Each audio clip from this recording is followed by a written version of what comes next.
ಸ್ನೇಹಿತರೆ, ದರ್ಶನ್ ಅವರು ಜೈಲಿನಲ್ಲಿದ್ದಾರೆ. ಆದರೆ ಅವರ ಅಭಿಮಾನಿಗಳಿಗಂತೂ ಒಂದೇ ಒಂದು ಆಸೆ, ಅವ್ರ ಸಿನಿಮಾ ಪೂರ್ತಿ ಆಗಬೇಕು. ಡೆವಿಲ್ ಸಿನಿಮಾ ಇನ್ನು ಅರ್ಧ ಶೂಟಿಂಗ್ ಮಾತ್ರ ಆಗಿದೆ.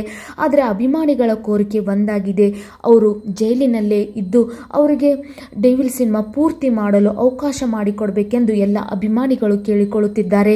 ಈಗ ಕೋರ್ಟ್ ಏನಾದರೂ ಆದೇಶ ಮಾಡುತ್ತಾ ಅವರಿಗೆ ಡೆವಿಲ್ ಸಿನಿಮಾ ಪೂರ್ತಿ ಮಾಡಲು ಅವಕಾಶ ಮಾಡಿಕೊಡುತ್ತಾ ಅಂತ ನಾವು ಕಾದು ನೋಡ್ಬೋದು.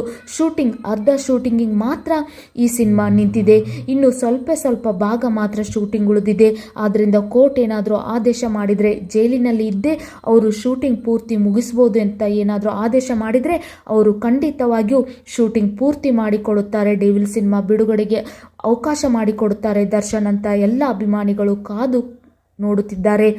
ಅಭಿಮಾನಿಗಳಂದರೆ ಅವರಿಗೆ ದೇವರು, ಅಭಿಮಾನಿಗಳಂದರೆ ಅವರಿಗೆ ಸೆಲೆಬ್ರಿಟೀಸ್ ಅಂತ ಹೇಳ್ತಾ ಅಭಿಮಾನಿಗಳಿಗೋಸ್ಕರ ಬದುಕುವಂಥ ದರ್ಶನ್ ಅವರು ಈಗ ತಮ್ಮ ಸಿನಿಮಾವನ್ನು ಪೂರ್ತಿಯಾಗಿ ಶೂಟಿಂಗ್ ಮಾಡಿ ಬಿಡುಗಡೆ ಮಾಡ್ತಾರಂತ ಕಾದು ನೋಡಬೇಕಾಗಿದೆ. ಈ ವಿಡಿಯೋ ಇಷ್ಟ ಆಗಿದ್ದಲ್ಲಿ ಲೈಕ್ ಮಾಡಿ, ಶೇರ್ ಮಾಡಿ, ಸಬ್ಸ್ಕ್ರೈಬ್ ಮಾಡಿ.